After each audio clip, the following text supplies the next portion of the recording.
Okay, it's that time. I figured we took some walls down because we knew it's going to be really crowded here. Everybody, quick hand for Mike from Adobe. Come on up. Super excited. There's pretty much not anyone in this building that doesn't use an Adobe product, PDF and everything. So it's super exciting to have these guys here and Mike to describe. He's going to tell you what he's talking about. So another hand of applause here for Mike and Adobe. Thanks, Mark. I'm here to talk about the Adobe PDF Print Experience. We're going to try and cover a lot.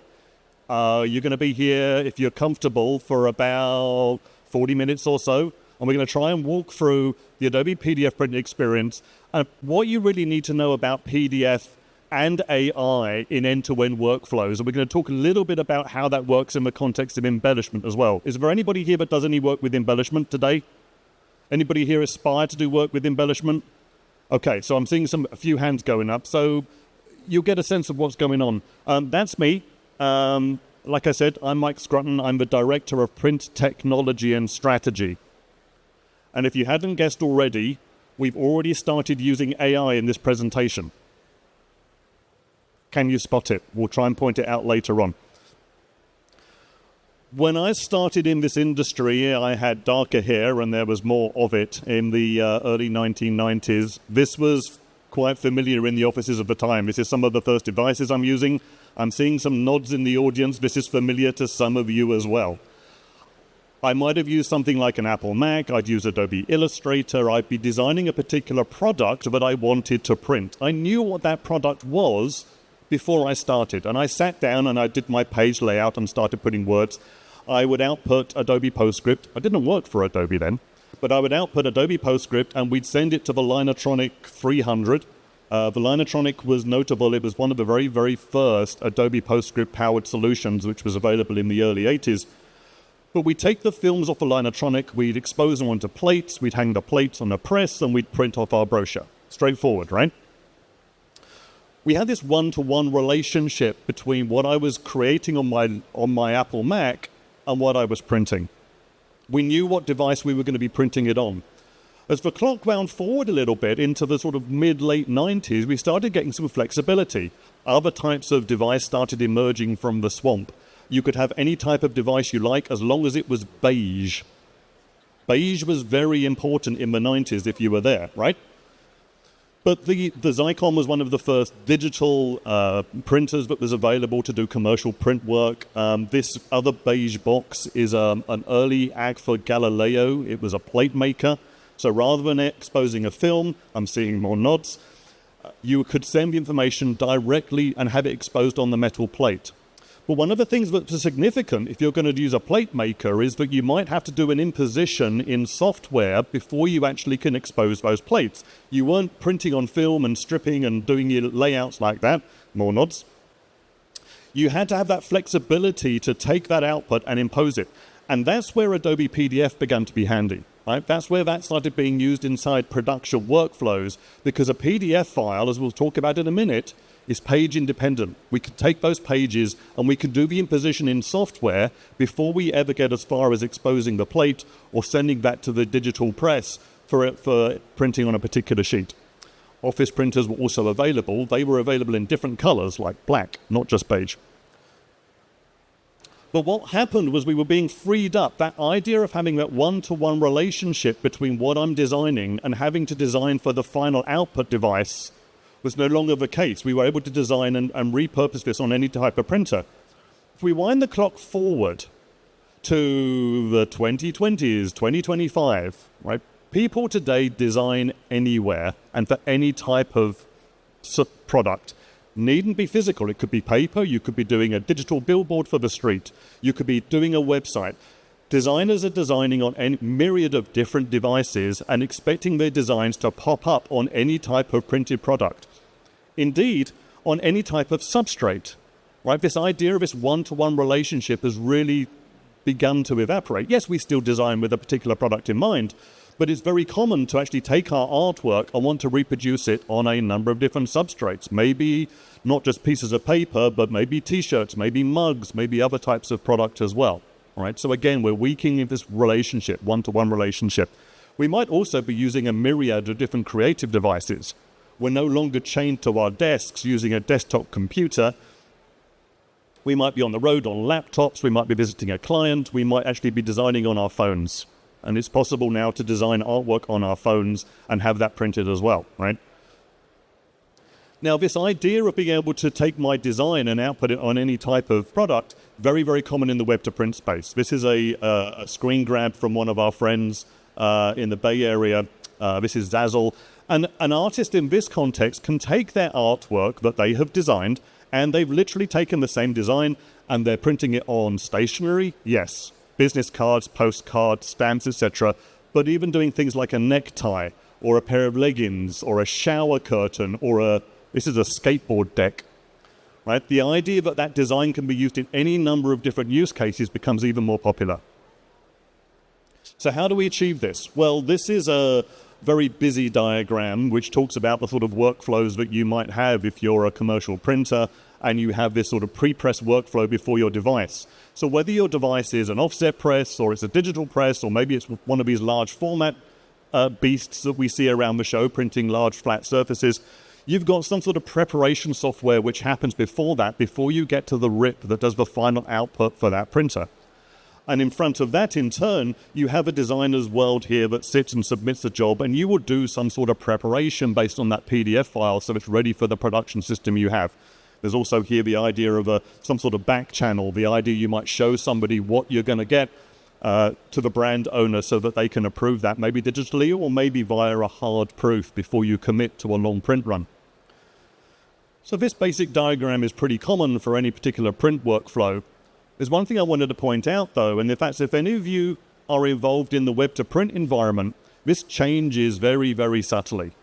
All right? If any of you are in web-to-print, first of all, you don't have a lot of conversation between the person who created the content or the customer. Sometimes they're the same person now, right? You don't have a lot of conversation. Your print runs are probably a lot shorter. You don't have an opportunity to spend a long time in this middle part here. If you're printing thousands of jobs a week, or tens of thousands of jobs a week, you can't afford to spend an hour preparing that job before you put it on a press, right? You need to be able, if the print run is only going to take 10 minutes, right? You're probably losing money if you're spending an hour preparing that 10-minute job. More nods. So that just sort of sets some parameters from what we're here to talk about today. Now, from Adobe's perspective, we've been involved in this space for some time. Some of you may have heard from Adobe. We were founded about 40 years ago in the Bay Area. And we're famous for a number of different technologies. We talked about Adobe PostScript already. Adobe obviously created PDFs. But Adobe is also known at the beginning of this workflow for having tools that allow people to create content, right? You might be using Adobe Photoshop or Illustrator or InDesign. If you're new to the game, you might be using Adobe Express. If you haven't seen Adobe Express, go and look at that. It runs in a web browser. It's very, very easy for your customers to do any type of design very easily without a whole lot of training. I use it myself when I need a quick and very, very quick result. It's very easy to create good quality PDFs using Adobe Express. But the journey often starts with some sort of content which has been created in an application, and in the end we're going to need to print it. And this is also where Adobe is known for its print technologies. So the Adobe PDF print engine powers over 200,000 devices around the world, be they digital or offset. One of the things we've been talking about in the last few months is bridging this world, this whole workflow ecosystem. And so we've started talking about the Adobe Print Services, which is something that sits between the two. And it's a new platform that's designed to enhance and optimize the content that you're creating before you actually have to go to the press. So the idea of that circle that you have in the middle in a web-to-print environment, particularly where you can't afford to spend much time, that's where Adobe Print Services can come and help and optimize some of those production processes. What's important are two things. First of all, it's built on the same core technology that we have in our creative applications and in our print applications. You know you're going to get that consistent interpretation of a PDF all the way through the workflow. But, and this is why we're here today, it's also powered by elements of Adobe's experience in the world of artificial intelligence and machine learning. So, what's important, as we saw on the second slide in our presentation, was that the bridge between the different parts of these workflows is powered by Adobe PDF. It's PDF, which is the container that flows all the way through our workflows from beginning to end. Now, that's very important, and just to make sure that we're all grounded, because I can see you're all PDF experts, we'll do a pop quiz. Maybe, maybe not.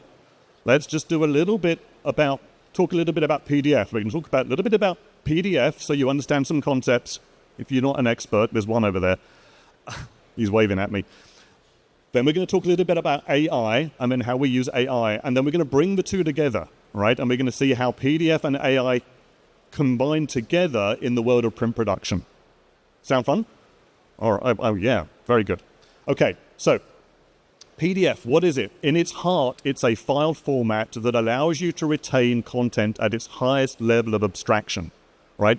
Keep all that good information there. We've not prematurely committed ourselves to printing on any one particular device. It's device independent. And if you were to look inside a PDF file, it's become ubiquitous out there, so you don't just need some specialist software to view it. If you've got a phone or a tablet or any type of laptop, you can open and view a PDF file. It's the portable document format, right? So everybody can look at one of these PDFs. But what's important is that inside the PDF is that we're keeping these individual elements separate. Inside a PDF file, you can find text in its original form, right? We know what the text is in the PDF file. You can search a PDF file for a particular word. And we store the text and the fonts that are being used to reproduce them separately, all right? Which means that we can reproduce that text at any size. We can do it teensy tiny small. We do it very, very big. And that font information allows us to reproduce this text at any particular size. If you've got vector information, artwork, something that's come from an illustrator, maybe it's come from Adobe Illustrator, we keep that vector information separate and with all those sharp lines and edges and control points within a PDF file, right? Which is really important when it comes to trying to reproduce that artwork at any particular size. We store photographic and image information, again, separately within the PDF file, right? If you've got a high-resolution image that's come off one of your latest digital cameras, maybe the high-quality P3 images that come off your iPhone or some other device, we can store that information within a PDF file separately from the text and from the vector work. And what's really important is because we're keeping them separately, we can compress them and make them smaller in terms of a file size to exchange, because we can apply a different type of compression to different types of object within this file. So we can actually make this file nice and compact and portable so we can take it somewhere else to print it. Color is again stored separately within the PDF file. So whether you're using CMYK or RGB, or you've got some brand color that you need to reproduce, even if you're using spectral color, if you've not come across it, is very commonly used in textile industries and for packaging and some brands, where you want to describe a color in terms of how does light interact with this thing, so that you can then print that accurately on different substrates or with different types of dyes or pigments or inks. So again, we store this information separately within the PDF. Because we're storing all these elements separately, that's what makes this file format device independent. We can take this and we can print it and create place and print it on an offset press and print it CMYK. We can print it on a digital device. If you've got a digital device which has extra inks, so you can do wide gamut and or get to a larger number of colors, you can take that from the same PDF file. That's why I encourage people, when I'm talking to keep RGB images, particularly with these wide gamut profiles that you have off your phone, as RGB inside your PDF file, because when you go and print that on one of the fancy printers you see around the halls here, you're going to get that better color reproduction than if you'd prematurely converted that to CMYK. The contents of that PDF file, as we said, are scalable. So you can print that small, let's say on a postcard or a stamp, or you can print it large on a poster, put it on the side of a bus, put it on the side of a building, all from the same file. You don't have to go back to your designer and ask them to rework their artwork just because you want to print it bigger, okay? PDF file allows you to print it at different sizes. And as I touched on earlier, the idea of this being page independent means that we can print it in different orientations. So whether you're printing 1 up or 4 up or 8 up, 16 up, whatever the size of your press sheet, you can again take that same PDF file. You don't have to go back to your designer and reproduce this on any size of device. So that's a little bit about PDF. Now let's start thinking now about where the AI technologies come in to this end-to-end workflow. Together, these all make up what I'm referring to as the Adobe PDF Print Experience, this idea of having the same experience end-to-end within a workflow. Now, some of you might have seen some of the AI technologies that have been coming out of Adobe in the last few years. At its core, the brand that you'll see referred to multiple places is Adobe Firefly. So the Firefly is the name that the company has given to its AI generative technologies that are used in a bunch of different products. You can actually go to firefly.adobe.com. There's actually an app. This is where you can generate stuff or work with stuff based on outside of any application. You don't need to download any software and work with this generative images. You've seen other tools probably around the internet as well that work like this. But there's all sorts of things that will allow you to work with images and vector work, and even work with audio and video as well as part of Adobe Firefly. So this is the baseline of our technology. Now, what we've also done is taken some of these tools and then brought them into some of the desktop applications that people are familiar with as well.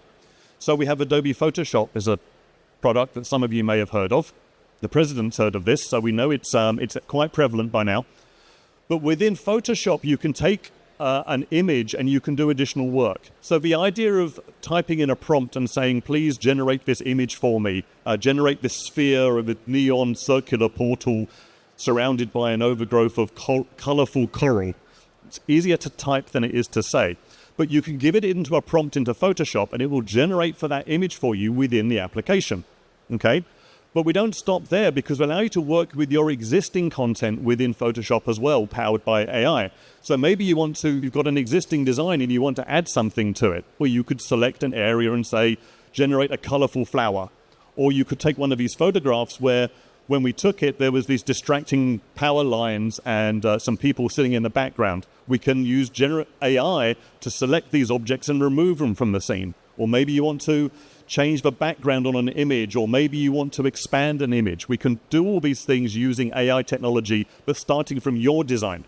All right, so we're not necessarily creating a brand new image. We could be taking your work and supplementing it and adding things to it to make it more in line with exactly what you need for your particular job.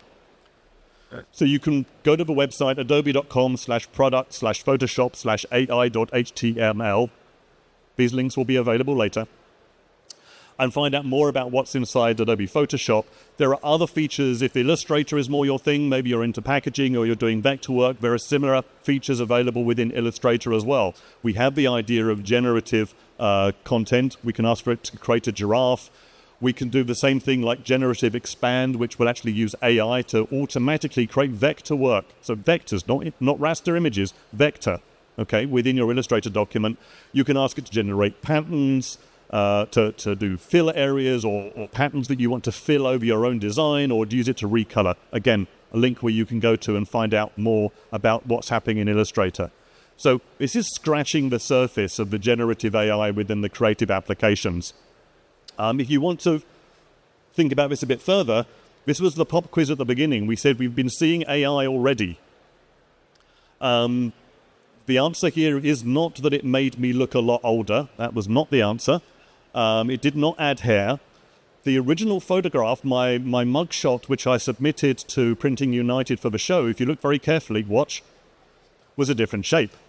All right? I needed to make this into a circle, and I needed to be in the center of the circle. So what did I do? I expanded the canvas in Photoshop. I asked it to do generative fill, and it filled in the background for me. So I've now got a nice, consistent-looking shrubbery to stand in front of. I'm British. I have to say shrubbery in every presentation. They call it the law of Python. But I was able to take that and then turn it into a circle, and that's how I create my slide. Okay? So very easy. My content, but we've used AI to actually turn it into exactly what I needed for the job. I didn't have to go and find that shirt. I didn't have to go and stand in front of that shrubbery again and find somebody to take the photograph for me. I could just use AI to fix what I needed. Here's another example. I've got this photograph of a small street somewhere in Europe that I got from somewhere. I took it on my phone, or I got it from Adobe stock, but it's portrait, because everybody takes things portrait these days, right? Well, what if I actually want a landscape version because I'm going to put it at the top of a web page, or I'm going to use it on a brochure? I want to change the size of the canvas And again, I can use generative fill to fill in a background and get something. Now, the street may or may not look like this, right? But if I'm putting it on my postcard, that will probably do nicely, all right? I can go further than that. I actually did this in Photoshop. I asked it to add a person walking up the hill. There is not a typo on this slide. I mistyped it. I actually said add a person walling up the hill, but it's AI, right? It knows what I meant to say, and so it's added a person walking up the hill, even though that's not actually what I told it for. So I'm not sure what a person wailing up the hill would have looked like, but it has some intelligence. It's given me something that's vaguely useful there. So that scratches the surface of some of the stuff that the creative applications are doing in AI. And if you're interested in seeing some more of these, I've seen some of the previews. Next week, you can go online if you can't make it to Los Angeles. The Adobe Max conference will be showing a whole bunch of additional things that we're doing in the creative applications with AI. You will be blown away with what you can do with these upcoming technologies. If you can't make it to Los Angeles, you can attend virtually online. It's free. No charge. $0. So, that's all very well. If you're a creative or you like doing creative things, these things will help you. But what about print? So, AI at Adobe is not just about creating RGB images and these fancy things, all right? It's also about CMYK, and it's about PDF. And we're going to talk about this now. So the Adobe Print Services that we referred to, as I said earlier on, is powered by a lot of artificial intelligence and machine learning. We're looking to bring some of these technologies that we've developed within the company and make them relevant in the printing space. And so there's too many words on this slide, so I'm going to show you some pictures. But basically, a number of the features in the Adobe Print Services are powered by artificial intelligence. So let's look at one example. Here's one. Anybody ever get a file from their customer, which obviously was a photo that they shared on their phone as a text message, and you get this really, really low-quality image arriving, and they expect you to print it and make it look good, all right? Well, we have technology within Adobe Print Services that will take that image and fix the defects with it. You can't quite see it on this tiny screen from the back, but if I zoom in a little bit, you'll see the pixelation and JPEG compression that is in the image on the left-hand side. We're able to take that, smooth it out, remove the noise, make it nice and sharp because we're using AI. And we're doing this in CMYK. All right, so this is important. When you're getting these files that are coming in as PDF, you don't have to start the workflow again. The PDF file that the customer submitted to me, which had a CMYK image inside it, Adobe Print Services is reaching inside that PDF because we know PDF. Right, we're reaching inside that PDF, we're taking that CMYK image and we're fixing it within the CMYK image. And what comes out is the PDF file ready to go on press. Right? We don't have to spend a lot of time reworking this in a prepress department. Here's one example. Here's another one. We have a feature within the Adobe PDF print engine, which is referred to fine line rendering. And just so you understand where this comes from, you remember we talked about having in a PDF file, we store text and fonts separately to vector, separately to photos, okay? It's quite common within a lot of workflows to ask your customer to convert their text to outlines. I'm seeing nods again. A lot of people in their workflows will take their text and ask the customer to convert it to outlines. But when you do that, you've lost some of the information. Remember, we can have text with fonts and outlines, vector and images within a PDF file. Well, if you're converting all your text to vector, and there's very good reasons for doing this, but what it means is that at the time of printing, we'll lose information. All right, so if you've got the reason this looks blocky is we're reproducing this at fine point sizes, right? When you do that with vector work, then some of those pixels are going to fill in. Right, but what we're able to do with AI is actually see this, realize that this outline was originally a font.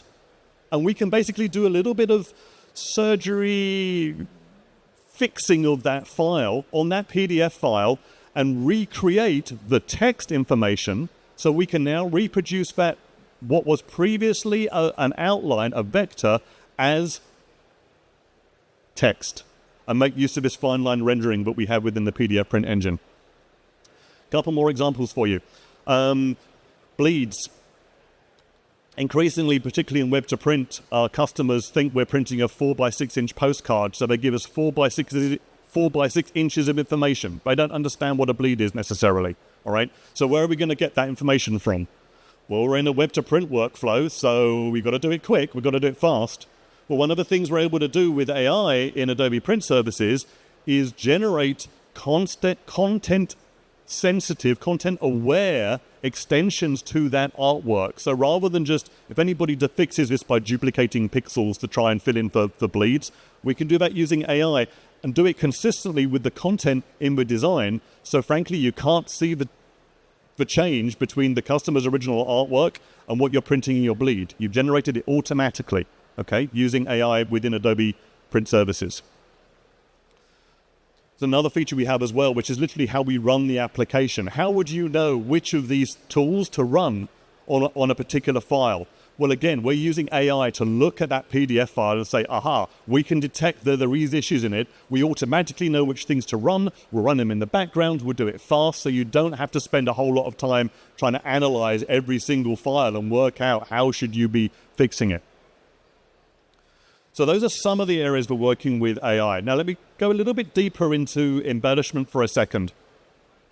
Embellishment is an area which is growing very fast at the moment. And one of the reasons that people like embellishment is that it allows you to actually charge more for your printed product. It allows you to give somebody a higher quality product which is more engaging. All right, the idea that something that might have been printed in CMYK can now be made shiny and have luster.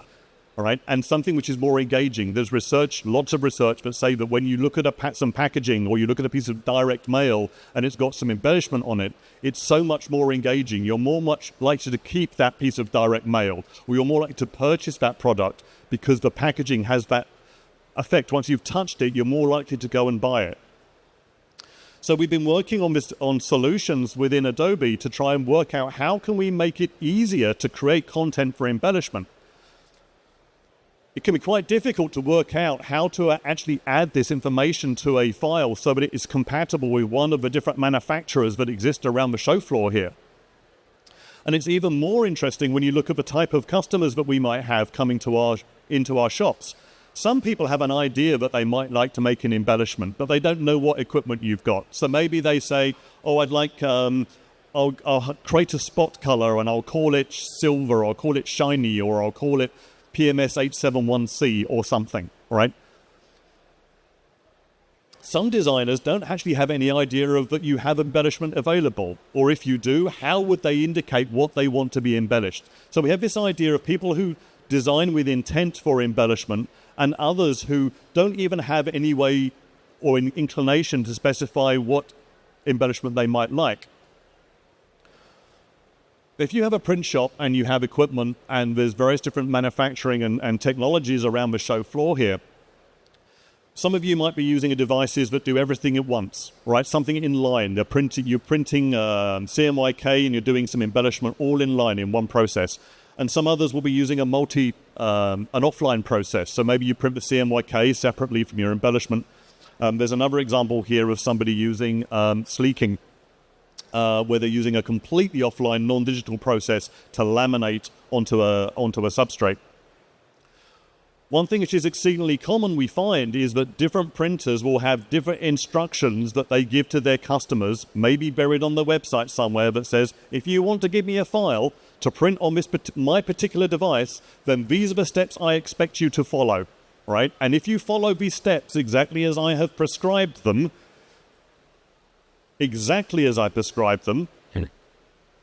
you did read them, right? Then maybe you too can get a successful print job. And quite frankly, the designer sits there and scratches their head, right? They've got to try and work out, decipher how you wrote it. A number of times I've seen people referring to layers and they mean spot colors, or they refer to spot colors and they mean layers. The designers amongst you will know there's a difference, but we're not all expert designers, right? So it's not an unreasonable problem. But the poor designers are left scratching their head. And if you don't even have a lot of training, you won't even know how to understand and interpret that instruction you've been given, all right? Maybe I don't know how to specify spot colors or layers. I'm basically locked out. So if you're a printer and you want to print one of these jobs and you've got one of these sets of instructions or requirements for your print workflow, you've basically got a choice. You either go back to your designer and say, oh, you gave me that file. It's not right. Can you rework it, please, and send it back to me? And you have that conversation some. Or you'll say, heck with it. Give me your files.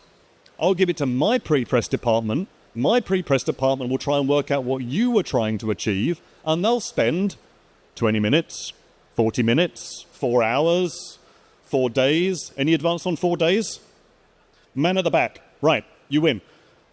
This is complicated, right? And then if you're modifying your customer's files, there's a good chance you're losing money on that job, right? Particularly as the print runs are getting shorter and shorter, we don't have time to spend on all these jobs. One person said to me, if it's not right, I have to turn down the job. I don't want to turn away the customer, but I'm going to lose money if I accept this job. I have to turn it away. And even the designers who are expert designers, they need specialist training how to do it in a particular way for this particular print shop. It's massively inefficient. So a technology that we have as part of Adobe Print Services, and this is pre-beta at the moment, we're not commercially available just yet, but we've come up with this idea of Project Goldsmith. And Project Goldsmith exists to sit in the prepress workflow to take any file from any source, any designer, doesn't matter how they specified their intention. If they give us a clue, we can latch onto it. Right? We use AI and other technologies to understand what was that person trying to achieve when they created that file, right? But we can also prepare it for any embellishment system. So whether you're doing an inline embellishment or you're doing it as a post-process or using sleeking, maybe it's a pre-process, or you're printing on a metallic substrate, Project Goldsmith will take that understanding of the customer's intent, all right, and add the right instructions for the right equipment that you have in your shop, right? So if you've got a mix of devices, maybe you're doing some hot foiling, maybe you're doing some sleeking, maybe you've got a Scodix or an MGI or I miss people out, sorry. You're doing it as a digital solution, or maybe you're doing sleeking. Again, single file comes in, and Goldsmith will repurpose that file for whatever workflow you want to put that job through, right? Really powerful. Now, how do we do that? In some cases, if you're doing it as an offline process, we need to create a separate file, which Goldsmith can do, which is what you're going to send to your embellisher. So you print CMYK on one device, all right? This was our input. CMYK for one device, and another file ready to go to our foiler so that we can put foil over the top. How do we do this? Well, you guys are all PDF experts now, so you know exactly how we do this, right? We can look at the PDF file, we can look at the separate elements and see how they're expected to be treated and map them accordingly. So this was the slide we had earlier that talked to us about PDF. Well, we're going to break it down. There's some text with a font. There are some vector objects. There are some photos. And we're going to associate different colors with different parts of the design. So there's our CMYK colors and there's our RGB photo. It's a PDF file. We can have both. Remember, right? So if we want to, let's say, add some foil where this text would be and where that heart would be, then because with some Adobe expertise, we know that about PDF, we can reach into that PDF and we can make a change and associate a silver foil with elements of the PDF file and do it selectively. So that PDF file that came in, we can modify it, add the extra instructions, and put it out there so it's ready for whatever the production system you've got on the back end ready to reproduce this. One other thing. AI is great, but you don't always need it. I am not going to get drummed off the stage in the AI pavilion for saying you don't always need AI, but you don't always need AI. Ladies and gentlemen. Some people look at this and say, oh, what happened here? How did you do that? If you've taken that off there so you can put it over there, why don't you have a gaping white hole there? right? There could be a gaping white hole there. And if I had a gaping white hole there, then maybe I'd be tempted to use AI to try and plug that hole in again, all right? But it's a PDF file. This pink fill at the background and this photograph here were separate, stored separately within my PDF file, as was the vector for my heart. So I can just imagine peeling off a sticker, peeling off the foil, peeling off a decal off of my original PDF design that I had there. The original artwork was all there all along.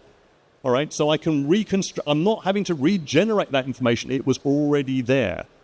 Okay, I can create a separate file for my embellishment workflow and expose what's underneath and use that for printing. So when it comes to actually reproducing that and printing it on a real device, we can produce something that's beautiful. This is a screenshot from Project Goldsmith. You can see this around the show. So that's some of the features that we've got within the Adobe end-to-end print experience, some of the stuff we're working on for Adobe Print Services. Adobe Print Services not shipping yet. We're developing it at the moment. It'll be available. Start seeing it trickling out towards the end of this year and into next year. As you walk around the show, you'll see a number of Adobe partners here who have the Adobe PDF print engine and are working on integrations with the other Adobe technologies as well. I'm not going to read all these names. Some of you are in the theater, so thank you for your support, and thank you for buying from these partners of ours. Like I said, there's over 200,000 of these solutions in installation around the world in live production. If you want to know more, there's one last slide, and this has got the links on it. There are some more presentations going on this week at Printing United. You're seeing daily presentations in the Scodix booth where they just announced that they've integrated the Adobe PDF print engine for some of their workflow solutions. We're doing demonstrations of Project Goldsmith on the Konica Minolta booth. There's also an integration with Project Goldsmith, which you can see on the Xerox booth as well. If you want some links, they're at the bottom there, adobe.com/go/APPE and adobe/go. Did you spell that? Adobe.com/go/embellishment if you want to see more about what we're doing with Project Goldsmith. My link's at the bottom of there. That's how you'll find me on LinkedIn, and we'll record a version of this presentation and we'll post it and make it available on LinkedIn as well if you want to watch it again or you want to share it with all your friends and family. Thank you so much for spending some time with us this afternoon. We really appreciate you coming to Printing United. We really appreciate you spending some time listening to what this crazy man from Adobe's had to say. Thank you.